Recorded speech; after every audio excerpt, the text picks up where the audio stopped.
Hello everyone and welcome to instant biology by doctor Neelabh. हमेशा की तरह आज भी मैं आपके बीच आ गया हूँ एक नए टॉपिक को लेकर के, एक नए तरीके का एक्सप्लेनेशन लेकर के, नए इमेजेस के साथ और नए एनिमेशंस के साथ, जिससे मैं आपको और बेहतर ढंग से चीज़ों को समझा सकूँ। आज जो टॉपिक जो हम डील करने वाले हैं वो है fluorescence recovery after photo bleaching. FRAP नाम का टॉपिक है, काफ़ी इंपॉर्टेंट है अलग अलग एग्जामिनेशन को लेकर के। अगर गेट को देखे या CSIR को देखे या DBT को देखे, ICMR को देखे, जिस भी एग्जामिनेशन में आप जाओगे और जहाँ पर भी प्लाज्मा मेम्ब्रेन का जिक्र आएगा वहाँ पे आप फ्रैप के बारे में आपको पढ़ना ही पड़ेगा।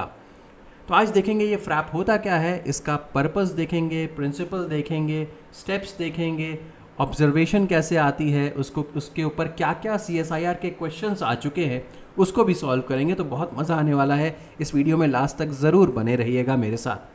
चलिए बिना देर किए हुए शुरू करते हैं और बात करते हैं। आपकी स्क्रीन पे नज़र आ रहा होगा ये फ्रैप। What is फ्रैप? फ्रैप का मतलब होता है fluorescence recovery after photo bleaching. Fluorescence recovery after photo bleaching का मतलब क्या हो गया?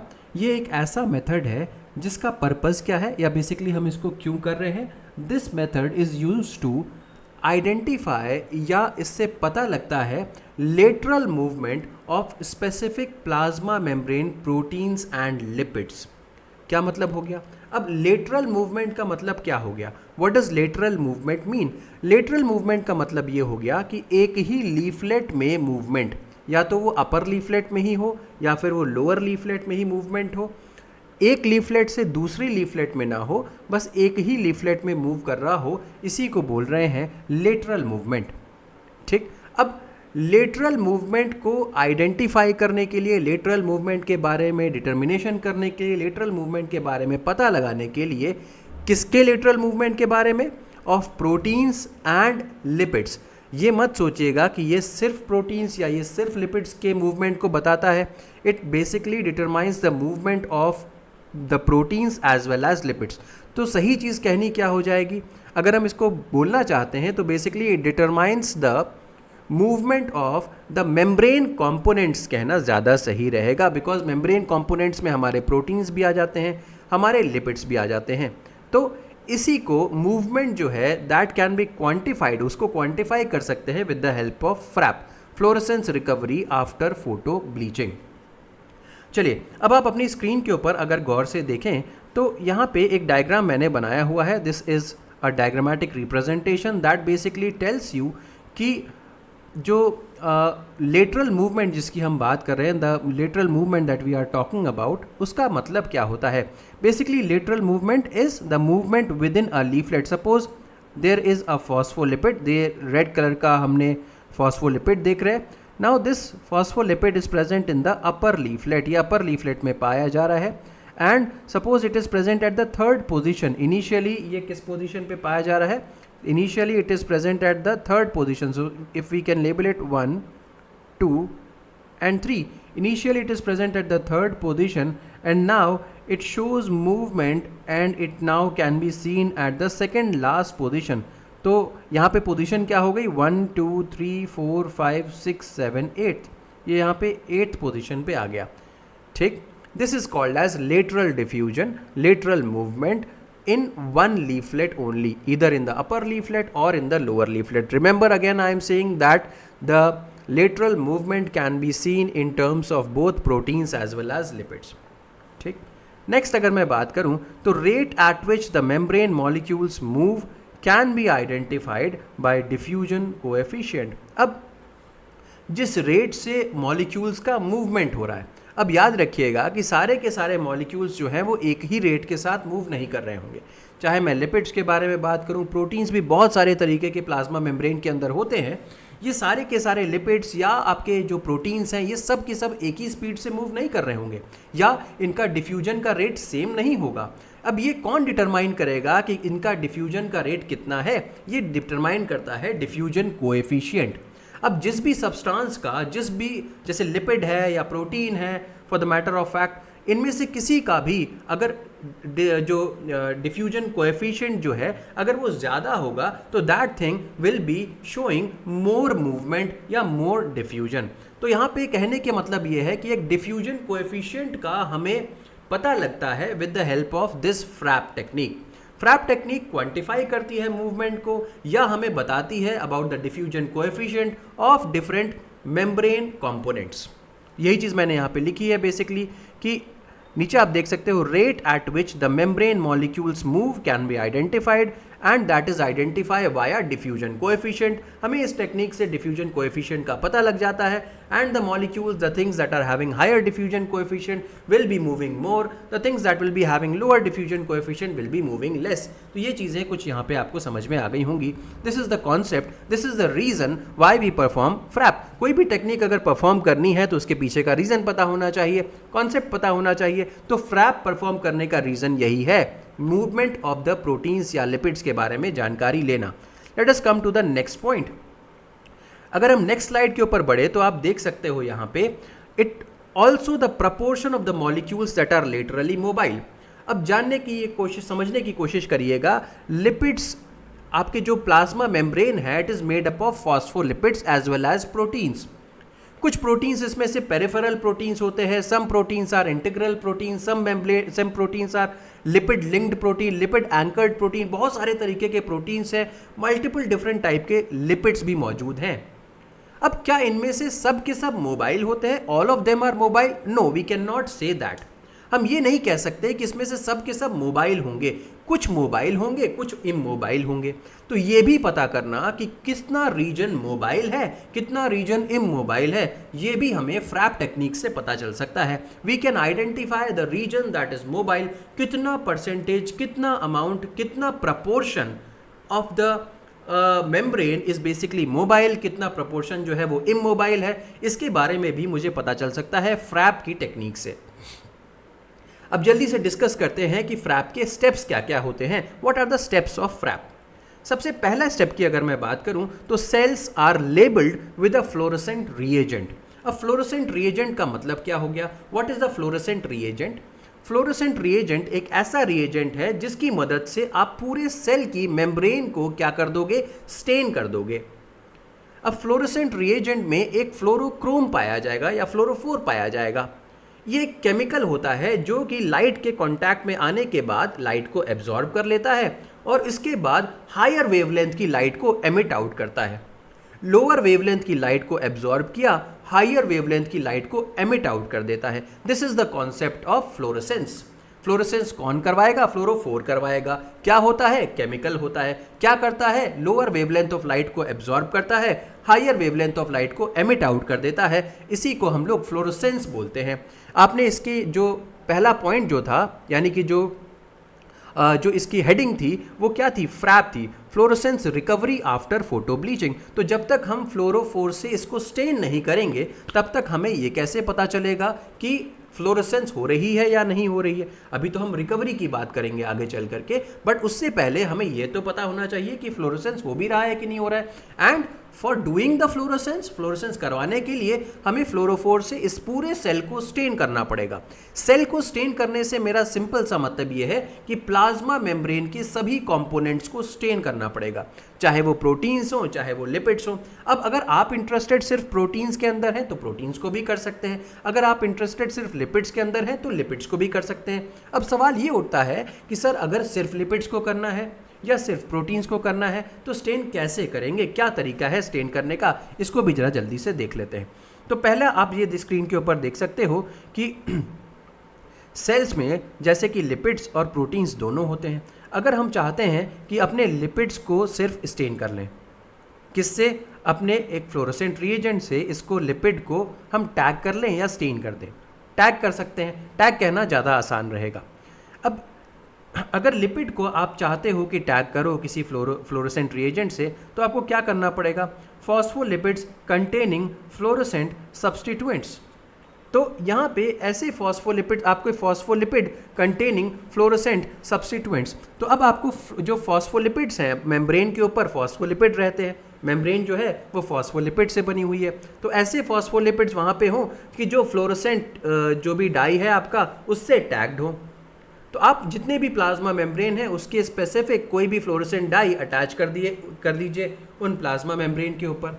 ये काम कर दिया आपने, ठीक। नाउ दूसरा, अगर आप चाहते नहीं हैं कि लिपिड को मुझे टैग करना है, आप दूसरे कंपोनेंट के ऊपर जाना चाहते हैं, the second component is protein. अगर मैं चाहता हूं कि प्रोटीन को स्टेन कर दूं, प्रोटीन को टैग कर दूं, तो कैसे किया जाता है? प्रोटीन को किस तरीके से आप फ्लोरोसेंट रिएजेंट के साथ इंटरैक्ट करवा सकते हो? तो प्रोटीन के अगेंस्ट सबसे पहले एक स्पेसिफिक मोनोक्लोनल एंटीबॉडी डिज़ाइन कर ली जाती है। ठीक, क्या किया? प्रोटीन था, प्रोटीन के अगेंस्ट एक स्पेसिफिक मोनोक्लोनल एंटीबॉडी डिज़ाइन कर ली।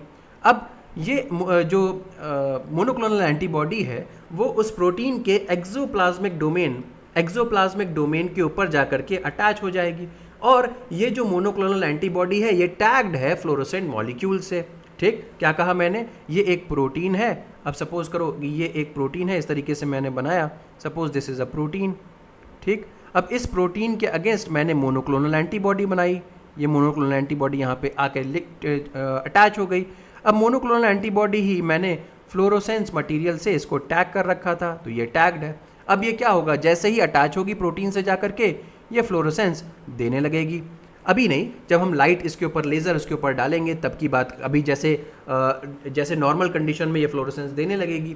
तो ये मैं कहने की कोशिश कर रहा हूँ। बेसिकली मेरा कहने का पर्पज़ ये था कि आपको फ्लोरोसेंट एजेंट से या तो आप लिपिड को स्टेन करिए, टैग करिए, या फिर आप प्रोटीन को टैग करिए या स्टेन करिए, या दोनों को कर सकते हैं। अलग अलग तरीका मैंने दोनों को करने का आपको समझा दिया।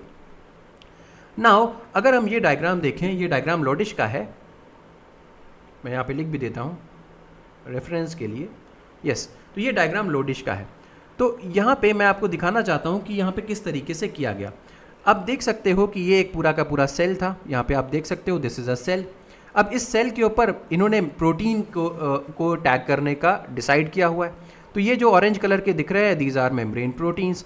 अब इन्होंने मेम्ब्रेन प्रोटीन्स को फ्लोरोसेंट रिएजेंट से टैग कर दिया है। इतनी बात बतानी थी, यहाँ तक अभी आपने सीख लिया। ठीक, तो सारे के सारे जितने भी प्रोटीन्स थे वो फ्लोरोसेंट रिएजेंट के साथ टैग हो चुके हैं। थर्ड स्टेप, अब सेकंड स्टेप के बारे में अगर मैं बात करूं, then what you are doing is you are using laser light. आप लेज़र लाइट की मदद से किसी एक स्मॉल एरिया को, छोटे से एरिया को फोकस कर रहे हो, और उस फोकस में क्या हो रहा है, जब आप लेज़र से किसी एक एरिया को टारगेट करोगे, याद रखना वो पूरा एरिया फ्लोरोसेंटली टैग्ड है। जैसे ही आप उसको लेज़र उस पर हिट करोगे वो पूरा एरिया ब्लीच हो जाएगा। दैट मीन्स उसका फ्लोरोसेंस जो है वो गायब हो जाएगा, फ्लोरोसेंस उसका लॉस्ट हो जाएगा। क्यों? क्योंकि लेज़र के पास बहुत ताकत होती है, वो इसके फ्लोरोसेंस को ख़त्म कर देगा। That will lead to bleaching, bleaching को लीड कर देगा। यहाँ पे ये चीज़ लिखी हुई है। तो when the laser light is focused on a small area on plasma membrane, bleaching will exist. Bleaching से क्या होगा? Fluorescence will be reduced in the illuminated area. जिस जगह पे आपने लेज़र डाली थी वो जगह पे फ्लोरोसेंस लूज हो जाएगी। There will be no fluorescence now. After some time, अगर आप थोड़ी देर बाद आकर के देखोगे स्टेप नंबर 3 में, this is the observation step. Experiment करने के बाद आप थोड़ी देर बाद आकर के देखोगे, इनिशियली आपने क्या देखा था? उस पर्टिकुलर स्पॉट पे, उस पर्टिकुलर एरिया पे फ्लोरोसेंस का लॉस देखा था आपने। लेकिन अब जब आप दोबारा उस जगह पे आकर के दोबारा उसको देख रहे हो, थोड़ी देर बाद आकर के देख रहे हो, you will be able to see fluorescence. वहाँ पे आपको दोबारा से फ्लोरोसेंस नज़र आने लगेगी इन द ब्लीच्ड पैच। उसी ब्लीच्ड पैच में आपको दोबारा से फ्लोरोसेंस नज़र आने लगेगी। नाउ इसका एक्सप्लेनेशन क्या है? Why are we seeing fluorescence again in that bleached patch? इसका रीज़न यही है कि आसपास के जितने भी लिपिड्स या प्रोटीन्स थे जो कि ब्लीच नहीं हुए थे, the proteins and the lipids that are nearly और that are close to that particular region that did not undergo bleaching, वो मूवमेंट शो कर रहे हैं, लेटरल मूवमेंट शो कर रहे हैं, and because of the lateral movement they are coming at that particular bleached spot. और bleach spot में आकर के वो वापस मिक्स हो गए हैं। दैट इज़ वाई वो ब्लीच स्पॉट जो इनिशियली ब्लीच हो चुका था वो वापस फ्लोरोसेंस देने लग गया है। तो दिस इज़ द कॉन्सेप्ट। अब यहाँ पे एक चीज़ और समझनी है कि the extent of fluorescence recovery. अब इसको क्या बोल रहा हूँ मैं? क्योंकि आसपास के प्रोटीन्स या लिपिड यहाँ पे वापस आ गए होंगे and they would start giving fluorescence. कितनी फ्लोरोसेंस वापस रिकवर कर रही है ये भी तो पता होना चाहिए। सपोज करिए इनिशियल फ्लोरोसेंस जो थी वो 100% थी हमारी, अब जो रिकवर करके जब आपने ब्लीचिंग की तो वो 0% हो गई। अब जो वापस रिकवर कर रही है वो 70% ही रिकवर करी। तो extent of fluorescence recovery in bleached patch is directly proportional to the fraction of labelled molecules that are mobile. कहने का मतलब ये हो गया कि रिकवरी कितनी हो रही है, जैसे 70% रिकवरी हुई, अभी मैं डायग्राम के थ्रू भी आपको सिखा दूंगा। ये 70% रिकवरी किसके बेसिस पे हो रही है, मोबाइल मॉलिक्यूल्स के बेसिस पे। ऐसे मॉलिक्यूल्स जो टैग्ड थे और मोबाइल थे वो लेटरल डिफ्यूजन के जरिए उस ब्लीच्ड स्पॉट पे पहुंच गए हैं और वापस फ्लोरेसेंस चालू कर दिया है। अब क्या यहाँ पे कुछ इमोबाइल फ्रैगमेंट्स का भी यूज होगा? नो, इमोबाइल तो अपनी जगह पे है, उन्होंने तो मोबिलिटी शो नहीं की होगी, इसी वजह से इमोबाइल का यहाँ पे कोई यूज नहीं है। तो basically this technique is telling us about the mobile fragment, mobile component that is present in the membrane. चलिए अब इसको डायग्राम के थ्रू देखते हैं। यहाँ पे डायग्राम में आप देख सकते हो ये आपका ब्लीच्ड एरिया हो गया, this is your bleached area. अगर मैं इसको यहाँ पे दिखाने की कोशिश करूँ तो this is your bleached area. आप देख सकते हो बाकी पूरे की पूरी मेम्ब्रेन पे यहाँ पे initially there was a blue tag, blue colour से यहाँ पे दिख सकता है because there is this is the fluorescent reagent that is present. Now because you have bleached, ये पर्टिकुलर एरिया जो है वो व्हाइट कलर का नजर आने लगा है, there is no colour. Now after some time there will be fluorescence recovery. Now you can see that a few some amount of fluorescence has recovered because यहाँ पे देखिए कुछ कुछ जो ब्लू वाले हैं वो वापस आने लगे हैं। There are some blues that have return back. कैसे रिटर्न किए होंगे? क्योंकि आसपास वाले जो हैं वो मूव करने लगे होंगे। ये वाइट वाले इधर मूव किए होंगे, ये ब्लू वाले इधर मूव किए होंगे। So similarly you can see that देखिए ये वाइट वाला जो है वो इधर आ गया है, ये वाइट वाला जो है, ये वाइट वाला जो है ये इधर भी चला गया है। That means the white ones, that means the bleached lipids, they are bleached proteins, they are moving away from the patch and the fluorescently tagged proteins are moving towards the patch. तो इस तरीके से थोड़ी mixing हो जाती है। That is why we can see that the fluorescent patch is the bleached patch is regaining the fluorescence। ये चीज़ यहाँ पे है, ठीक। अब एक और डायग्रामेटिक रिप्रेजेंटेशन है हमारे पास, इसको भी आप चेक कर सकते हैं। सपोज एक मेम्ब्रेन है, दिस इज अ मेम्ब्रेन, आप ऊपर से देख रहे हो, इस पूरी मेम्ब्रेन को आपने रेड कलर से फ्लोरेसेंटली टैग कर रखा है। ऊपर से आप देख रहे हो दिस इज अ मेम्ब्रेन, ऊपर ये पूरा सेल है, सेल को ऊपर से चेक कर रहे हो, पूरा सेल जो है वो रेड कलर से टैग्ड है, रेड कलर आपको नजर आ रहा है। तो this is a top view, आप देख सकते हैं this is a top view. Next आपने क्या किया, you have bleached a particular spot, एक छोटा सा स्पॉट आपने देखा, दिस ये आपका सेल मेम्ब्रेन है, छोटा सा particular spot you have observed and आपने उसके ऊपर ब्लीच कर दिया। कैसे? लेजर से। अब देख सकते हो आप यहाँ पे पूरा ब्लैक स्पॉट नजर आ रहा है। This black spot is because of the bleaching. तो यहाँ पे अगर हम लोग देखें, this is the side view, ये नॉट टू स्केल है, साइड व्यू है। हर एक प्लाज्मा, जो प्लाज्मा मेम्ब्रेन पे जितने भी फॉस्फोलिपिड्स थे they are all red in colour. जैसे ही आपने ब्लीचिंग की, they have a particular reason has turned black in colour. Why? Because the fluorescence has been lost because of laser. Next आप थोड़ी देर बाद आकर के देखोगे, you will see that the black spot has been blurred, blurring हो गई है। ब्लैक स्पॉट की क्या हो गई है? ब्लरिंग हो गई। यहाँ पे ब्लैक स्पॉट अब उतना ज़्यादा शार्प ब्लैक नहीं दिख रहा है। थोड़ी देर और वेट करोगे तो ये ब्लैक स्पॉट कंप्लीटली डिसअपियर हो जाएगा और आपको आसपास का भी कलर थोड़ा सा चेंज नजर आएगा। क्यों? क्योंकि ब्लैक वाले जो हैं, ब्लीच्ड वाले जो हैं, वो माइग्रेट कर रहे हैं, वो उस ब्लीच्ड एरिया से बाहर माइग्रेट कर रहे होंगे और जो आसपास जो टैग फ्लोरेसेंटली टैग्ड वाले होंगे वो उस एरिया में माइग्रेट कर रहे होंगे। तो देयर इज कंप्लीट मिक्सिंग। तो इस तरीके की यहाँ पे कुछ बात है। अब अगर इसको हम एक डायग्राम से देखें, ग्राफ से देखें, तो यहाँ पे आप देख सकते हो this is the on the जो हमारा वाई एक्सिस है, उस वाई एक्सिस पे आप देख सकते हो this is the fluorescent intensity and on the x axis you can C time. Now in this axis आप देख सकते हो what you can C is, ये इनिशियली क्या हो रहा है, this was the fluorescence level initial. F initial का मतलब क्या हो गया, what is this F initial? आप देख सकते हो this is F initial. F initial means what was the initial fluorescence level? तो ये initial level था, this is the initial fluorescence level. But after bleaching, you can see that this is the downfall of the fluorescence that is coming through the bleached area. जो bleached area था जिसको आपने bleach किया, वो suddenly उसका level जो है वो यहाँ तक आ गया. The fluorescence coming out from that bleached area has currently has gone down. But अब धीमे धीमे करके that bleached area will regain fluorescence. अब जो रीगेन फ्लोरोसेंस है वो आपको यहाँ पे देखने को मिल रहा है। This is the level of the regain fluorescence, ये लेवल है आपके रीगेन फ्लोरोसेंस का। तो ये रीगेनिंग क्यों हुई होगी? This is because of the mobile component of the plasma membrane. This M means mobile component of the plasma membrane. Again, the plasma membrane will be having mobile and immobile components. Because of the mobile component only, the fluorescence will be regained, and the non-gained or the portion that is still left, जो portion अभी भी बाकी रह गया है, जिसको अभी भी गेन नहीं कर पाए हैं, that is because of the immobilised,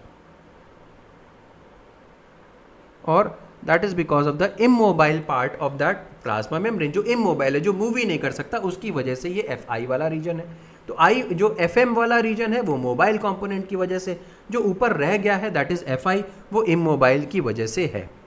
ठीक, तो आप ये देख सकते हो। इसके अलावा एक और डायग्रामेटिक रिप्रेजेंटेशन है, इसमें भी यही चीज़ नज़र आ रही है। ठीक, तो यहाँ पर भी आप देख सकते हो this is happening all because of the mobile fraction. और ये वाला रीजन क्या है, किसकी वजह से हो रहा है? ये इमोबाइल फ्रैक्शन की वजह से हो रहा है, इमोबाइल फ्रैक्शन। ठीक, चलिए ये भी मैंने आपको समझा दिया बेसिकली। इसका एक एग्जाम्पल भी है, अगर मैंने इसका एक एग्जाम्पल कोट किया, ये अगेन लोडिश की बुक से है। ह्यूमन हिपैटोमा सेल्स को अगर हम लोग स्टडी करें, एक बार ह्यूमन हिपैटोमा सेल्स को स्टडी किया गया, और यहाँ पे जो प्रोटीन को स्टडी किया गया, यहाँ पे एक प्रोटीन का स्टडी किया गया था with the help of FRAP. Protein का नाम था asialoglycoprotein receptor protein, asialoglycoprotein receptor protein. इसको टैग किया गया था और इसका फिर फ्रैप चेक किया गया, तो देखा गया 50% फ्लोरोसेंस जो है वो रिटर्न किया। That means 50% component is mobile,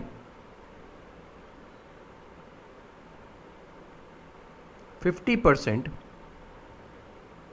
component is mobile, है कि नहीं? तो 50% ही वापस रीगेन किया, तो 50% कंपोनेंट हम कह सकते हैं मोबाइल है। किस केस में? ह्यूमन हिपेटोमा सेल्स के अंदर एसियालोग्लाइकोप्रोटीन रिसेप्टर प्रोटीन को चेक किया गया, 50% फ्लोरोसेंस वापस रिकवर की गई। दैट मीन्स 50% जो प्रोटीन्स थे दैट वर मोबाइल, हम ये कह सकते हैं। इतनी बातचीत यहाँ पे हो सकती है। ठीक, नेक्स्ट अगर मैं बात करूँ तो ये एक बेसिक, एक समझ लीजिए आपके लिए एक ट्रिक जैसा है। इसके ऊपर बहुत सारे क्वेश्चंस आते हैं, समझने की कोशिश करिए। हमेशा आप देखोगे कि लिपिड्स का जो मूवमेंट है वो सबसे ज़्यादा होगा बाकी किसी भी प्रोटीन से। In general lipids movement will be very high if you are comparing it with any other protein. किसी भी और प्रोटीन से आप कंपेयर करो, लिपिड का मूवमेंट सबसे ज़्यादा हाई रहेगा। इसके बाद single pass transmembrane protein होता है, single pass transmembrane protein का नाम आता है। फिर यहां पे आता है multi pass transmembrane protein,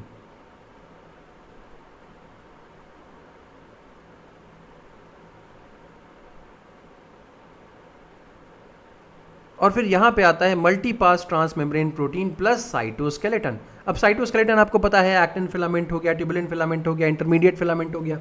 ये सारे फिलामेंट्स अगर multi pass transmembrane protein से लिंक्ड होंगे तो ये सबसे कम मूवमेंट करेगा। जल्दी से इसको समझने की कोशिश करते हैं डायग्रामेटिक रिप्रेजेंटेशन से। यहाँ पे मान लीजिए कि ये हमारी एक प्लाज्मा मेम्ब्रेन है। अगर मैं लिपिड की बात करूँ तो लिपिड तो आप समझते ही, वो लिपिड क्या है, ये इस तरीके का कुछ कॉम्पोनेंट है। ये आपका फॉस्फोलिपिड मैंने यहाँ पे बना दिया। This will have the highest mobility, इसकी मोबिलिटी सबसे अधिक होगी। अगर मैं single pass transmembrane protein की बात करूं तो ये कुछ इस तरीके का होगा, ये एक बार मेम्ब्रेन को क्रॉस कर रहा होगा। This is the single pass transmembrane protein, SPTM। अगर मैं multi pass transmembrane protein के बारे में बात करूं तो ये कुछ इस तरीके का होगा।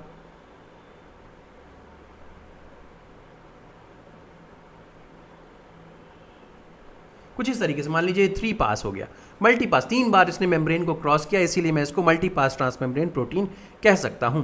तो ये MT multi pass transmembrane protein हो गया।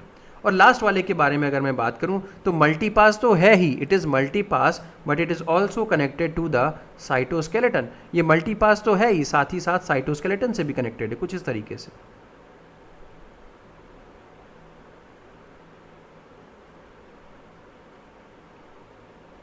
तो ये कुछ हो गया, और यहाँ पे ये इस तरीके से कुछ साइटोस्केलेटन से कनेक्टेड है। तो अब जाहिर सी बात है लिपिड जो है वो सबसे आसानी से मूव करेगा, सबसे हाईएस्ट मोबिलिटी इसी की होगी। इसके बाद सिंगल पास ट्रांस मेम्ब्रेन है, क्योंकि ये किसी से अटैच नहीं है, मल्टीपल बार मेम्ब्रेन से घूमा नहीं है, तो इसका भी मूवमेंट थोड़ा आसान है। अगर हम multi pass transmembrane protein की बात करें तो वो कई बार मेम्ब्रेन को स्पैन कर चुका है। अब कोई भी चीज़ जो बहुत ज़्यादा बंधी हुई हो, फंसी हुई हो, उसका मूवमेंट उतना ज़्यादा नहीं हो सकता। और ज़्यादा अगर आप उसको फंसा दो, multi pass transmembrane protein को साइटोस्केलेटन से लिंक करा दो, अगेन बहुत मुश्किल हो जाएगी। तो सबसे मुश्किल जो है MPTMB, multi pass transmembrane protein is when attached with cytoskeleton, इसकी मोबिलिटी सबसे ज़्यादा कम होती है। तो ये भी आपको जो हमारा फ्रैप है, fluorescence recovery after photo bleaching, इससे पता चल जाता है। तो यहाँ पे अगर हम फ्रैप की बात कर रहे हैं तो फ्लोरेसेंस रिकवरी कितना रिकवर हुआ, तो यहाँ पे इतना पोर्शन जो है वो हमारा रिकवर हो गया। This is the recovery. यही रिकवरी मुझे बता रही है basically this recovery, give me just a minute,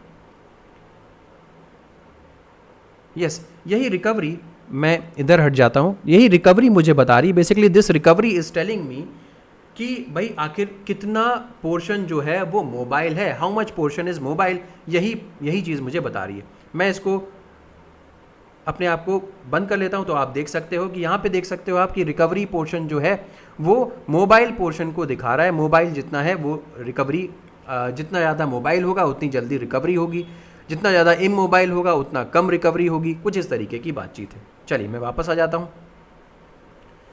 ठीक, अब यही हो गया fluorescence recovery after photo bleaching. अब यहाँ पे मेरे पास एक, जैसे कि मैं हमेशा लेकर के आता हूँ कुछ नई चीज़, आप ये देख सकते हो। देखिए यहाँ पे क्या हो रहा है, यहाँ पे शुरू से देखिए, ये देखिए यहाँ पे ब्लीचिंग की गई, तो ये जो ग्रीन वाले थे, जो ट्रैक थे, देखिए 3 बार ब्लीचिंग की गई है, जिसकी वजह से जो ग्रीन वाले थे वो ब्लैक में हो गए थे। देखिएगा यहाँ पे फिर से अगेन ये ब्लैक में कन्वर्ट हो गए। अब ब्लैक में कन्वर्ट हो रहे हैं तो ये मिक्स हो रहे हैं, चारों तरफ मूव कर रहे हैं। आप देख सकते हो अगेन एंड अगेन ब्लैक को स्टेन हुए, ब्लैक हो गए बिकॉज ऑफ ब्लीचिंग। तो वो अपनी इस जगह छोड़ करके, ब्लीच्ड एरिया छोड़ करके दूसरी जगह पे जा रहे हैं, और जो नॉन ब्लीच्ड वाले हैं वो वापस उसी जगह पे आ रहे हैं।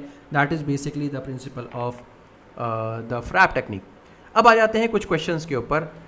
अलग अलग क्वेश्चंस आए हुए हैं CSIR में, तो CSIR के कुछ क्वेश्चंस को सॉल्व करते हैं और देखते हैं कि किस तरीके के क्वेश्चंस आते हैं और इनको कैसे सॉल्व किया जा सकता है। तो देखिए यहाँ पे फ्रैप का एक क्वेश्चन है, using FRAP fluorescence recovery after photo bleaching technique, diffusion coefficient of 3 integral membrane proteins M1, M2 and M3 in kidney. तो यहाँ पे किडनी सेल को चेक किया जा रहा है। यहाँ पे किडनी सेल के बारे में अगर मैं बात करूँ, किडनी सेल में 3 प्रोटीन्स के बारे में बात की जा रही है। एक M1 हो गया, एक M2 हो गया और एक M3 हो गया, और इन तीनों के डिफ्यूजन कोएफिशिएंट यहाँ पे बताए जा रहे हैं। They are telling the diffusion coefficient. पहले वाले का जो डिफ्यूजन कोएफिशिएंट है वो 1 μm पर सेकेंड है, दूसरे वाले का 0.05 μm पर सेकेंड है, और तीसरे वाले का 0.005 μm पर सेकेंड है। अब ये हमसे पूछ रहे हैं कि considering fluid mosaic nature of biological membrane and relationship of structural organisation of integral membrane protein with diffusion coefficient, which protein will have highest number of integral membrane domain. कौन सा प्रोटीन इन तीनों में से किस प्रोटीन के पास higher number of integral membrane domain होगा। अब जाहिर सी बात है, ज़रा इसको समझने की कोशिश करेंगे कि अगर इस तरीके का हम बनाएं, मैंने आपको पहले ही बता रखा है कि अगर प्लाज्मा मेम्ब्रेन है और प्लाज्मा मेम्ब्रेन को स्पैन कर रहा है कोई प्रोटीन, जितनी ज़्यादा मल्टी पासेज होंगे, more are the number of passes, the lesser will be the diffusion coefficient. तो यहाँ पे मैं लिख भी देता हूँ। अब जैसे कि ये अगर एक बार क्रॉस करेगा तो इसका डिफ्यूजन कोएफिशिएंट ज़्यादा होगा एज कंपेयर टू जो 2 या 3 बार क्रॉस कर रहा है। It's diffusion coefficient will be less, इसका डिफ्यूजन कोएफिशिएंट ज़्यादा होगा। मतलब कहने का मतलब है मोर आर द पासेज, जितनी ज़्यादा पासेज होंगे उतना कम डिफ्यूजन कोएफिशिएंट होगा। अभी मैंने शुरुआत में लेक्चर की भी यह बात बताई थी। अब आप देख सकते हो कि highest number of integral membrane domain पूछ रहा है, तो जिसका डिफ्यूजन कोएफिशिएंट मिनिमम होगा उसी का highest number of integral membrane domain होगा। तो आप देख पा रहे हो कि यहाँ पे मिनिमम किसका है, M3 का मिनिमम है। तो if M3 is minimum that means it is having the highest integral membrane domain. तो आंसर हो गया मेरा 3। ठीक, आंसर हो गया अपना 3। उम्मीद है कि ये क्वेश्चन समझ में आ गया होगा, CSIR दिसंबर 2013। नेक्स्ट क्वेश्चन देख लीजिए। Lateral diffusion of protein in membrane can be followed and diffusion rate can be calculated by. अभी इसके बारे में बात करके आए हैं, डिफ्यूजन रेट को कैलकुलेट करना और लेटरल डिफ्यूजन को आइडेंटिफाई करना किसका काम होता है। ना एटॉमिक फोर्स माइक्रोस्कोपी से आप पता कर सकते हो, ना स्कैनिंग इलेक्ट्रॉन माइक्रोस्कोपी से, ना ट्रांसमिशन इलेक्ट्रॉन माइक्रोस्कोपी से। आप पता कैसे करोगे, फ्रैप से करोगे। ये डायरेक्ट क्वेश्चन आया हुआ है, आंसर हो गया आपका 4। चलिए नेक्स्ट एक और क्वेश्चन देखिए, ये बहुत इंटरेस्टिंग क्वेश्चन है, इसको मैं थोड़ा सा और जूम कर देता हूं ताकि आप और बेहतर ढंग से समझ पाएं।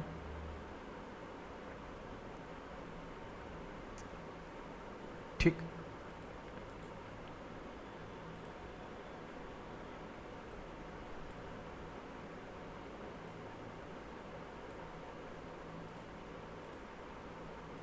ठीक, तो थोड़ा सा और जूम कर दिया इसको। अब यहाँ पे आप देख सकते हो कि fluorescence recovery after photo bleaching, ये आपका फ्रैप के बारे में बोल रहा है। Fluorescence recovery after photo bleaching is a method to estimate the diffusion of molecules in a membrane. Diffusion of molecules in a membrane का क्या एस्टिमेट है। Fluorescently labelled molecules such as dash, पहले ऑप्शन है receptor tagged with green fluorescent protein, receptor को tag किया गया है GFP के साथ, receptor plus GFP, receptor labelled with GFP which interacts with cytoskeleton, तो receptor plus cytoskeleton plus GFP। यहाँ पे सिर्फ लिपिड है, ओनली लिपिड। और फोर्थ हो गया a labelled protein that binds to the membrane surface. Labelled protein that binds to the membrane surface, membrane surface के ऊपर एक लेबल्ड प्रोटीन है। तो लेबल्ड प्रोटीन, यहाँ पे सिर्फ प्रोटीन नॉर्मल मैंने लिख दिया, ये लिपिड हो गया। ये आपका रिसेप्टर प्लस आपका जो साइटोस्केलेटन है प्लस GFP हो गया, और ये रिसेप्टर प्लस GFP हो गया। इसमें से पूछ रहा है ये फॉलोइंग डेटा अगर दिया जा रहा है तो हमें जल्दी से बता दीजिए इसमें से कौन सा ग्राफ किसका होगा। अगर हम लोग इस चीज़ को ज़रा देखने की कोशिश करें तो देख पाएंगे कि जो मैंने आपको बताया भी है कि सबसे जो ज़्यादा, एक मिनट मैं इसको चेक कर लेता हूँ कि मैं कहीं इसको हाइड तो नहीं कर रहा हूँ, थोड़ा सा मैं इसको थोड़ा सा मैं इसको जूम आउट कर देता हूँ, या मैं इधर आ जाता हूँ।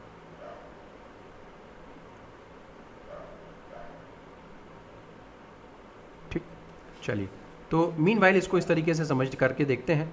अब देखिए जो सबसे ज़्यादा रिकवरी जहाँ पे देखने को मिल रही है, सबसे ज़्यादा रिकवरी जहाँ पे आपको देखने को मिल रही है, बहुत तेज़ी के साथ रिकवरी देखने को मिल रही है, तो फास्टेस्ट जो रिकवरी देखने को मिल रही है आपको यहाँ पे देखने को मिल रही है बी वाले केस में। बी वाले केस में आपको सबसे तेज़ी के साथ फास्टेस्ट रिकवरी देखने को मिल रही है। मैंने आपको बताया भी है कि फास्टेस्ट रिकवरी आपकी लिपिड की सबसे ज़्यादा तेज़ होती है मूवमेंट। तो यहाँ पे हम देख सकते हैं कि लिपिड की अगर सबसे ज़्यादा होगी तो यहाँ पे लिपिड हमें पता है कि थर्ड वाला है। थर्ड वाले के साथ हमें अगर बी को मैच कर दें तो हमारा काम बन जाएगा। तो देखते हैं बी के साथ थर्ड कहाँ पे है। ए पहले वाले ऑप्शन में नहीं है, दूसरे वाले ऑप्शन में बी के साथ थर्ड दिख रहा है, तीसरे वाले ऑप्शन में भी बी नहीं दिख रहा, चौथे वाले ऑप्शन में भी नहीं दिख रहा। तो हमारे लिए तो ये सबसे आसान हो गया, बिना कुछ और चेक किए ही हम आंसर कह सकते हैं कि यहाँ पे 2 होगा। वाई? क्योंकि हमारा तो काम एक ही से चल गया। लेकिन अगर हम और भी देखने की कोशिश करें, मैंने आपको बताया था कि अगर GFP के साथ साइटोस्केलेटन और आपका रिसेप्टर प्रोटीन के साथ साइटोस्केलेटन भी जुड़ जाएगा तो वो सबसे धीमा दौड़ेगा, सबसे धीमा जाएगा। तो अगर हम देखते हैं कि A के साथ 4 है, तो A के साथ अगर हम लोग देख लें कि फोर्थ जो A है यहाँ पे, ये जो है ये फोर्थ होगा, यानी कि labelled protein that binds to the membrane surface. अब ये इसको अगर देखिए तो ये A वाला जो है ये सिर्फ प्रोटीन, मैंने आपको बताया था अगर प्रोटीन जो है वो आपका साइटोस्केलेटन के साथ के साथ लिंक हो जाए या मल्टीपल टाइम्स वो मूव कर रहा होगा तो उसकी जो मूवमेंट है उसमें हिंड्रेंस कॉज होगी, उसका डिफ्यूजन कम हो जाएगा। लेकिन अगर नॉर्मल प्रोटीन है तो ऑफ कोर्स नॉर्मल प्रोटीन का आपका मूवमेंट जो है वो लिपिड से जस्ट नीचे होगा। ठीक, तो यहाँ पे ए आपका बी का हो गया थर्ड और ए का हो गया फोर्थ, तो ये हमारा काम चल गया। ठीक, तो ये सिर्फ एक ही ऑप्शन से ये क्वेश्चन आराम से बन सकता था, दूसरे ऑप्शन पे जाने की भी ज़रूरत नहीं थी, क्योंकि हमें पता है कि लिपिड का हाईएस्ट मूवमेंट होता है। थर्ड क्वेश्चन भी हो गया। नेक्स्ट क्वेश्चन की तरफ बढ़ते हैं और ये है क्वेश्चन नंबर 4। ये है CSIR 2019 का दिसंबर का क्वेश्चन। यहाँ पे देखिए, to investigate the dynamic nature of 2 unrelated centrosome localised GFP tagged proteins. तो यहाँ पे 2 GFP टैग्ड प्रोटीन्स हैं, एक GFP-A है और दूसरा GFP-B है। A team of scientist conduct fluorescence recovery after photo bleaching experiment इन्होंने किया और फ्रैप प्रोफाइल को यहाँ पे देखने को मिली हमें। The following statements for this FRAP analysis were made. यहाँ पे फ्रैप एनालिसिस के कुछ यहाँ पे आपको ग्राफ दिया गया है और इससे कुछ एनालिसिस यहाँ पे की गई है। आप देख सकते हैं, a analysis, GFP-B shows faster exchange rate than GFP-A। इसमें करेक्ट पूछा जा रहा है, याद रखिएगा। GFP-B shows faster exchange rate than GFP-A। तो आप देख सकते हो ये GFP-B है। GFP-B का रेट ऑफ एक्सचेंज जो है वो फास्टर है as compare to GFP-A, but naturally exchange जो हो रहा होगा नॉन फ्लोरोसेंस और फ्लोरोसेंस वाले के बीच में वो कहीं ज़्यादा देखने को मिल रहा है हमें GFP-B में, क्योंकि GFP-B जो है वो ज़्यादा तेज़ी से रिकवर कर गया है। अगर वो ज़्यादा तेज़ी से रिकवर कर गया है मतलब वहाँ पे जो एक्सचेंज हो रहा होगा दैट विल बी हायर। तो ये हमें ये तो बिल्कुल सही लग रहा है, this we think it is correct. तो करेक्ट में मैं सी यहाँ पे लिख देता हूँ। GFP-A shows faster exchange rate than GFP-B, ये तो सही नहीं लग रहा, तो इसको मैं फॉल्स लिख देता हूँ। ठीक, नेक्स्ट जो थर्ड वाला है, GFP-A has more immobile fraction than GFP-B। GFP-A के पास मोर इमोबाइल फ्रैक्शन होगा। जाहिर सी बात है, GFP-A क्योंकि बहुत धीमे एक्सचेंज कर रहा है तो इसके पास इमोबाइल फ्रैक्शन जो होगा वो मुझे लगता है कि ज़्यादा होगा। ये भी मुझे करेक्ट लग रहा है या ट्रू लग रहा है। GFP-B हैज़ मोर इमोबाइल, अगर GFP-B के पास ज़्यादा इमोबाइल होता तो GFP-B का ग्राफ नीचे होता, तो ये मुझे कुछ सही नहीं लग रहा, ये फॉल्स है। तो मेरे 2 स्टेटमेंट सही दिख रहे हैं, एक मुझे A सही दिख रहा है एंड C सही दिख रहा है, तो ये पहला ऑप्शन हो गया, आंसर हो गया 1। तो ये 3 या 4 क्वेश्चंस आए हुए हैं आपके जो फ्रैप टेक्निक के ऊपर है। उम्मीद है कि ये कंप्लीट वीडियो आपको बहुत पसंद आया होगा। अगर ये पसंद आया है तो प्लीज़ इस वीडियो को ज़रूर लाइक करिएगा, चैनल को सब्सक्राइब करना ना भूलिएगा, अपने फ्रेंड्स के साथ ज़रूर शेयर करिएगा और कमेंट सेक्शन में बताइएगा कि आप और कौन कौन से लेक्चर इस तरीके से देखना चाहते हैं, पढ़ना चाहते हैं with the questions as well as अगर आप एनिमेशंस देखना चाहते हैं तो ज़रूर सजेस्ट करिएगा, हम आपके लिए वो लेक्चर ज़रूर बनाएंगे। Thank you so much, have a good day.